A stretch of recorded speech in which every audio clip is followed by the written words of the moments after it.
Hujambo na karibu tena mtazamaji wa The World News katika kipindi hiki cha ulimwengu wa siasa. Mimi ni Adam Hussein. Rais wa Marekani Donald Trump anasema wataweza kuimiliki na kuidhibiti Venezuela kwa miaka mingi.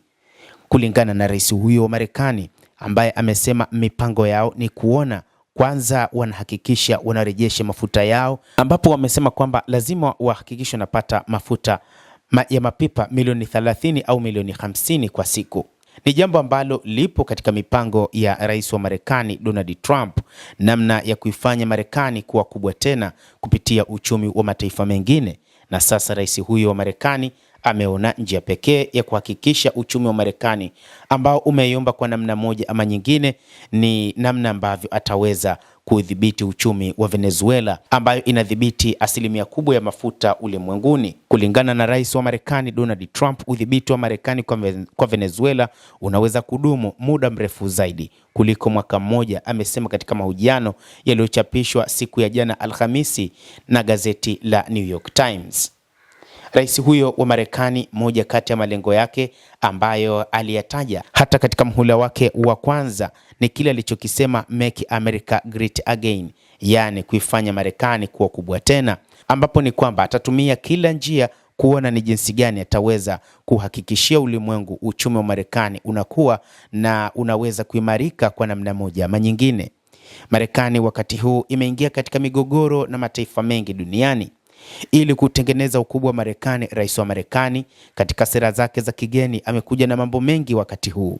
Miongoni mwa mambo hayo ni pale alipotangaza kwamba siku moja Canada itakuwa ni sehemu ya jimbo la Marekani. Lakini pia rais huyo akatangaza juu ya kuteka eneo la mfereji wa Panama ambao pia inadaiwa ni taifa la Uchina ambalo limewekeza kwa kiasi kikubwa katika eneo hilo. Kadhalika, ndani ya mwaka mmoja alioingia madarakani katika awamu yake ya pili, amekuja kufanya operation katika taifa la Venezuela, huku akitaka kudumisha udhibiti wa eneo hilo na kufanya lolote ambalo sasa anaweza akafanya, lakini zaidi mipango yake ni kuona anaweza kumiliki mafuta. Hata huko nchini Ukraine, Marekani ilishirikiana na NATO tangu mwaka 2022 wakati Urusi ilipoanzisha operesheni yake ya kijeshi, na mipango ya Marekani ilikuwa ni kutoa msaada. Lakini alipoingia madarakani, rais huyo wa Marekani alisema kwamba mpango wa Marekani ni kupata fedha zake zilizotokana na kuipatia Ukraine zaidi ya dola bilioni 500, ambapo baadaye alikuja kusema kwamba huenda ni bilioni 300.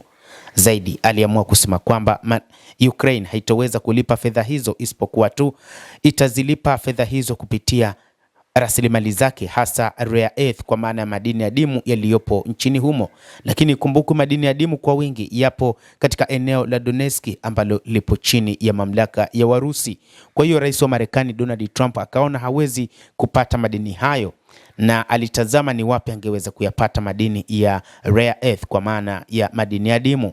Moja kati ya maeneo alikuwa akipata ni huko nchini China, lakini biashara zake za kati ya Marekani na China ziliingia dosari kutokana na China kuamua kuachana kabisa na mpango wa kuyauza madini adimu. Sasa akaamua kuangalia mgogoro ambao unafukuta miaka yote, mgogoro huko katika Jamhuri ya Kidemokrasia ya Kongo.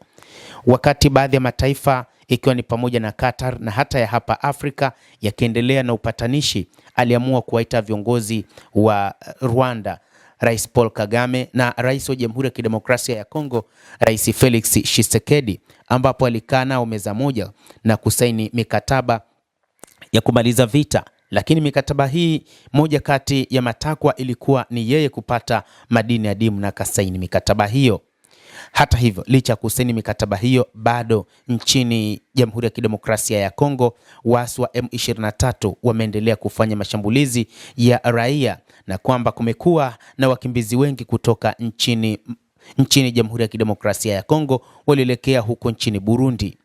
Kwa hivyo suala la rais wa Marekani kuamua kile anachokitaka, mipango ambayo ilianza tangu awamu yake ya kwanza katika kile alichosema Make America Great Again, na sasa hata washirika wake wamekuwa na hofu juu yake kutokana na kwamba hawaamini kiongozi huyo kwamba angeweza kuishi katika mazingira hayo, tofauti na viongozi wengine nchini Marekani. Endelea kutufuatilia mtazamaji, na nikusihi usisahau kulike, usisahau kucomment, kadhalika na kusubscribe channel yetu hii ili upate habari hizi kwa mapana wakati kupitia The World News. Naitwa Adam Hussein.